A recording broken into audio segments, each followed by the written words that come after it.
Thank you for tuning. Wide at 7. It's Pacha Pyro. Some of y'all may be live. Some of y'all may catch the replay.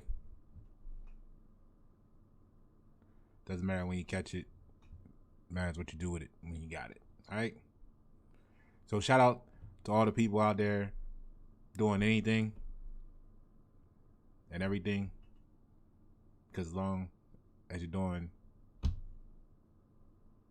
anything, you can say you're doing something. So I wanna cover something quick tonight. It's not even gonna be long. This last week has been like, ooh. So for a lot of people I know. So what we're gonna talk about today is real quick is how a protest can decrease opportunity. And I put underneath that peaceful at what cost? Because I know first thing people gonna say is, hey, look, they're not all destructive. And I agree with that. I agree with the fact that there's a lot of peaceful protests. I also agree with the opportunity that exists for stuff to go wrong. So I think there may be a way to plan out some of that possibility for error or reduce risk to increase reward. So let's take a look at what I mean by that just on the equation itself. Okay, I'm not gonna go into too many details. Like I said, I'm just gonna be really brief with this. So here's a report, because some people don't trust people. They gotta see a supposed authority figure, TV guru, licensed liar, reporter, to give them information. So let's use some of that. Let's say, here go a clip from September 4th CNN that claims about 93% of racial justice protests in the U.S. have been peaceful. And they said it's the new report finds, right? So we already know that what happens if the protest escalates, right? We already know the destructive potential. We already know the potential sacrifice of life that's priceless, that could go down at any given moment, even on a regular day, on a regular street. But let's stick to the topic. So what I want to cover real quick is this, right? So even at a peaceful protest, people show up, right? And I was scrolling, I saw this clip, and it made me, like, this little blurb, just some words, but it made me have a thought. And then that thought said,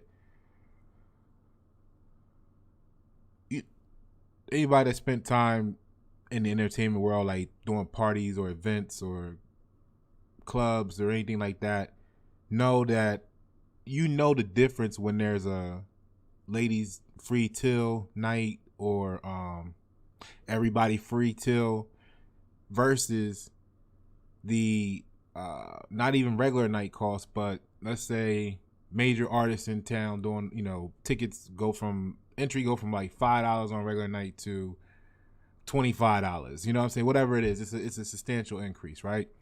So what I was thinking was, a lot of people show up for free stuff, right? I mean, who doesn't like free?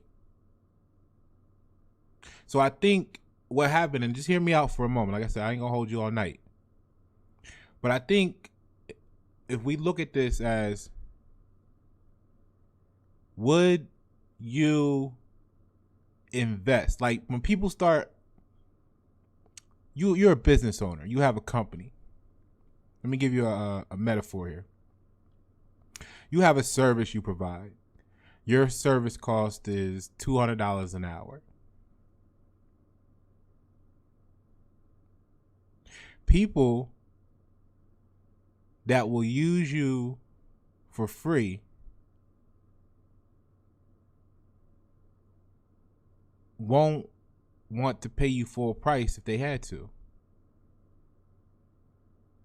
Now, what I'm trying to say is this. I just try to give a very broad, something everybody can relate to. Because what I mean is this, is what if we, and I don't care what you look like, because it's all kinds of people there, all age groups, at all these different events. But it's free. I mean, they just simply have to pay their little gas or whatever it is. They might even carpool. They get there, they get to show up, and they get to emotionally attach to an outlet that satisfy their urge to feel like they want change for free. All you had to do is show up, like ladies free till at the club. But see, what people like, the people I know very well know, what they know, what we know, is that ain't nothing in life free. Ain't nothing in life free. So when you go to start that business, that brand, that company, that when you go to buy that house, that car, that whatever it is, you want to make a difference in your life. You want to make a difference in your family's life. You want to be there to provide a difference for your community. You want to do something bigger, better, greater. You want to become noble, excellent, splendid. You want to have something to be proud of. And you know you're not going to be able to accomplish that for free. You know there's a cost involved. So why, maybe, then let me ask you this, are we psychologically confusing ourselves, creating unrealistic expectations that we're going to get an amazing change of events for free?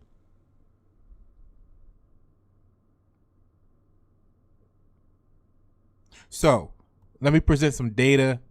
Don't worry about exactly if this is the exact number, all that stuff. Just work with me, because you know, if you guys been watching me, following me, working with these videos, you know that I speak in terms of equations and infinities, not variables. All right, but let's take a look at this. So even if you have a peaceful protest, right, there's costs associated if it's done properly. So there was this hold on, let me get to the, so I can control the screen. This one. Okay, so there's this article here, and the headline says that the government might ask activists to repay the cost of securing protests. Experts say it could price them out. Now, this article is actually from 2019, I think. Yeah, September 2019. So it's been out for a while, but it made me wonder, just the headline itself, how much of a difference would it make if you had to pay to go to a protest like you had to pay to go to the club when the clubs are open, or to get into the amusement park? What if they had season passes for protesting like they do hunting? I'm just asking questions. And if you in the comments right now on the live, like I seen something last time afterwards, you guys know I ain't that advanced yet where I'm watching comments and doing this and doing all that too. So, you know, just work with me here. All right. How those, put the comments in there. I'll get to them after the show. And you know, if you want to respond to that, we got some dialogue, or definitely just have those Q&A with the people around you whenever you guys are together with this. So, but what my question is would it make a difference?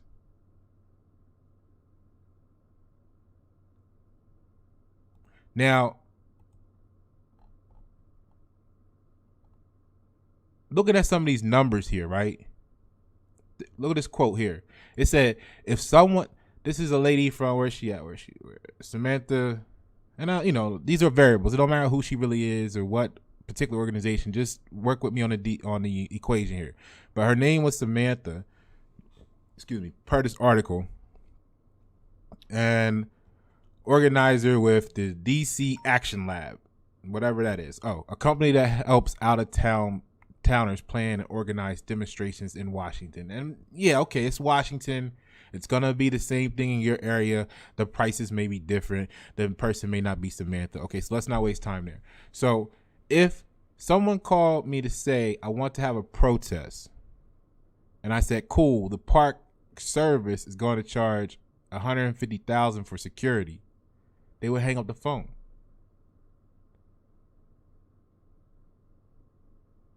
But if you look over here at the picture, you know, when they do a protest and they come in and do the barricades, and then they have people standing by, and then they block off the streets, and they do this. That cost. You may not be paying it, but it's a cost involved there. And stay with me for a moment, because I'm setting this table to give you what I really want you to eat. Okay, so give me 1 second. So they're saying security at the park will cost 150 G's by itself. The interesting part was it also goes to show how there's other costs involved for people that don't know. Like when you throw a party or something, you got to pay for security. You also got to pay for the venue, and sometimes the venue includes the security. Sometimes it don't. Sometimes you got the regular bar, but you want to bring in and create a VIP, so you got to pay for that alcohol and that bartender and that stuff. You know what I mean? So it's always additional costs. You got to pay for the flyers, the promo, right?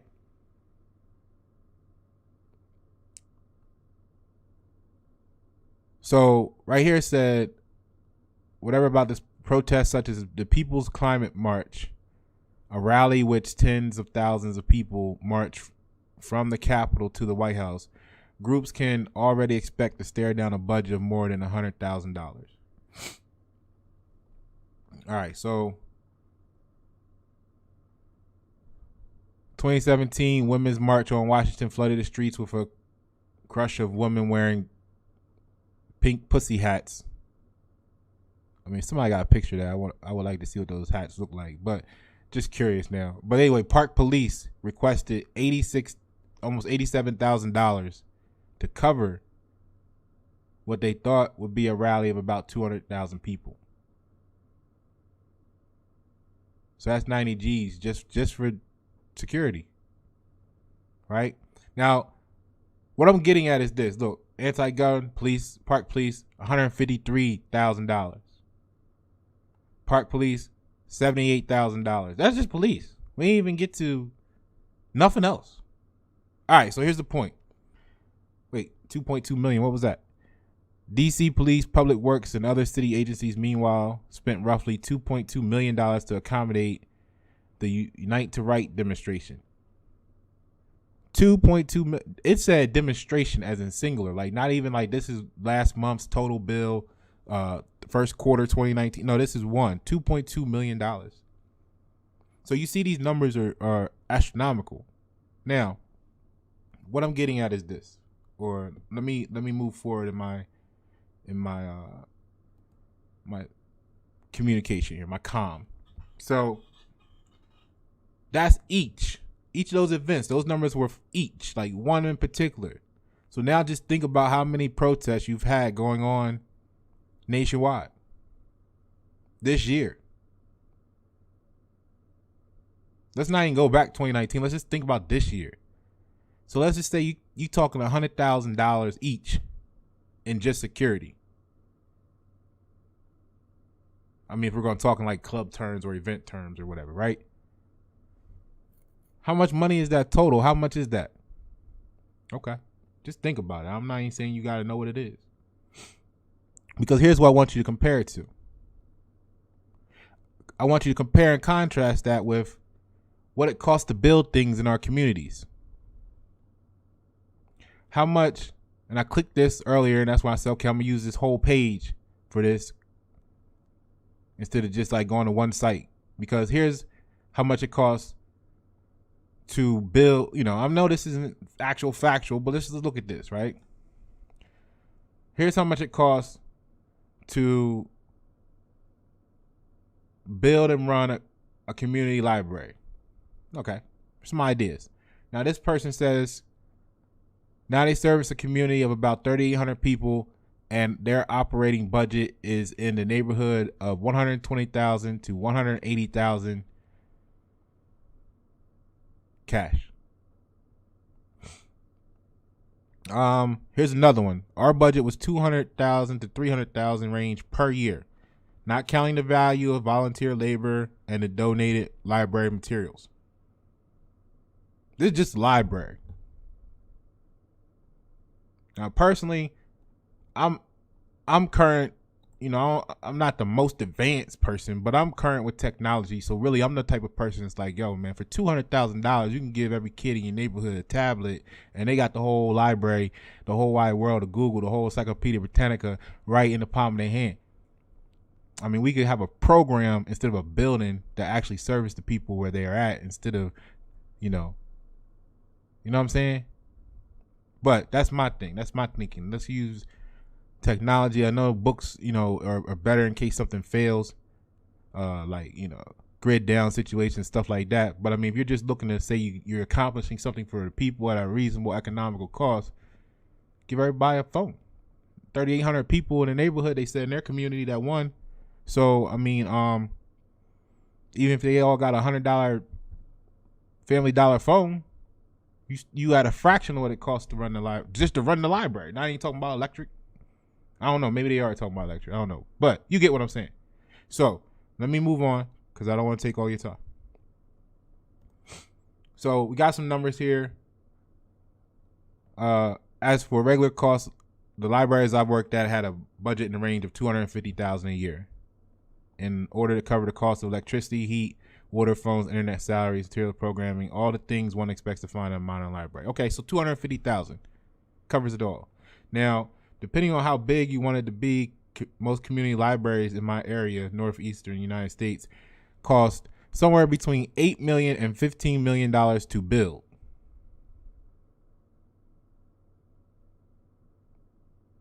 So one protest was $100,000. That means if you didn't have two protesters, if that's how you say it, it's not, but fuck it, you working with me tonight. I'm tired. So if you didn't have two protesters, you could pay for a library for a year.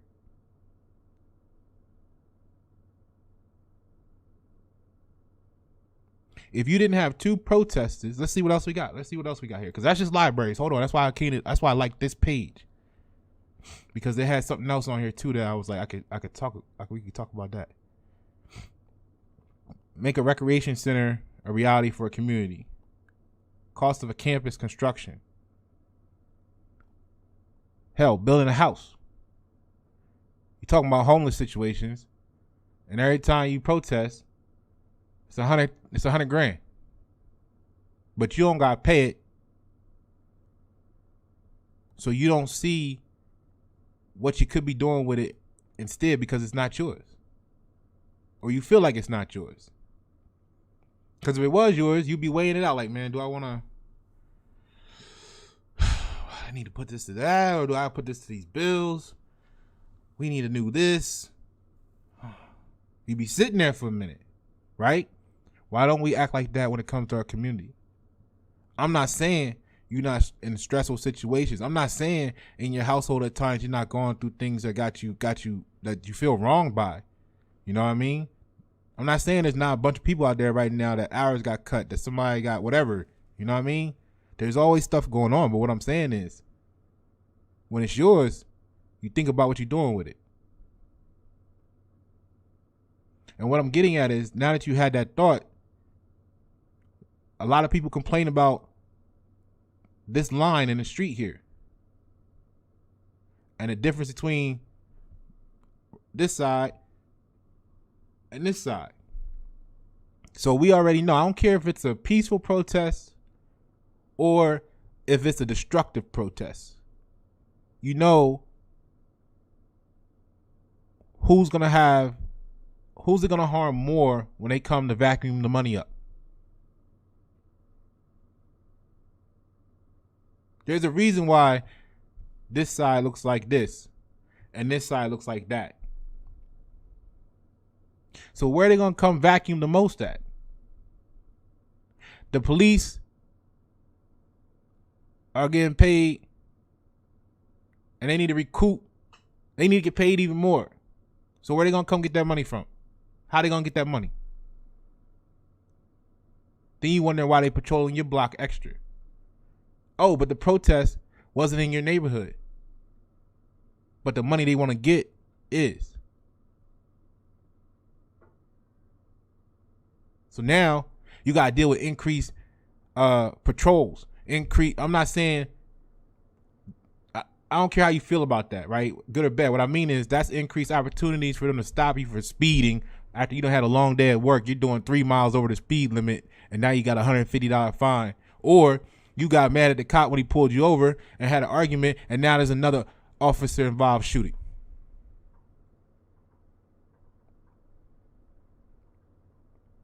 So my question is, like, I don't knock nobody for trying. I'm just saying let's think about this on a level that adds value. So I just want y'all to think about how a protest, peaceful or not, can decrease opportunity. Why you think they ain't trying to open the schools up if they gotta, you know what I'm saying? We just talked about what it takes to run a library. Peaceful at what cost? You really think it's COVID? Peaceful at what cost? Right? You want this line? That's what it's gonna cost you. Next, right now it's just a street. Next to be a wall like Gaza Strip. I mean, how far you guys want to take this? Because what we could be doing is asking for what we really want instead. I think somebody somewhere should be in a position, whether they're an activist or a city councilman or somebody, to say, hey, look, if we had, because, you know, everybody that's in project management knows how to display value, return on investment. So guess what, guys? If we had this protest, you know, it's going to cost $100,000 for the security. By the time we add everything up, we're going to be at $300,000 today. And we'll probably have another one Thursday. And then there'll be one next week, et cetera, et cetera, et cetera. So maybe what we should do is just put some proper community items in place. The cost may sound substantial, but then consider it to what all these protests are going to cost you, even if they're peaceful. Let's know if they're destructive. Like, that's how you negotiate. I mean, those are the conversations that we should be having. You know, maybe there needs to be some sort of community system. So, you know, I don't know. Somebody smarter than me in that area can come up with what type of program. I ain't talking about little first responders with flashlights, because I don't want to take away from the people that, you know, have a genuine feeling, maybe the elderly, and somebody really is doing them harm, and this whole defund the police thing. I'm saying there's enough money if you spend it on what you really want instead of what you don't even know you're spending it on because somebody told you it's free. It's like sign up free, and then you get all these hit with all these costs and services to turn it on after you get it. But you got it, so you thought it was good because it was free, but now you can't even use it without paying all this extra money. That's kind of like what we're dealing with here. So that's where I'm at with it, guys, ladies and gentlemen. You know, if that makes sense to you, then I appreciate your time and effort. Even if it don't, I appreciate your time and effort. But for the ones that it do make sense too, I'm not always the best communicator, so to everybody. So just translate that information for me to those that will understand it better if you told them.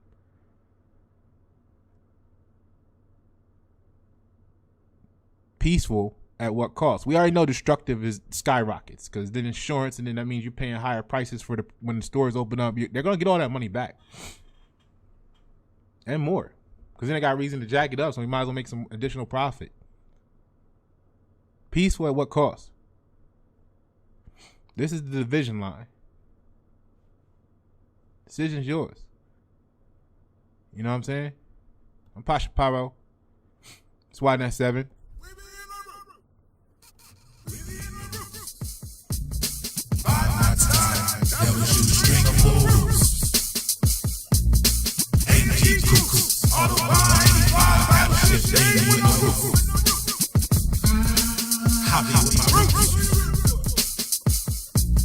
Happy Rule the formula. Broken ice, tobacco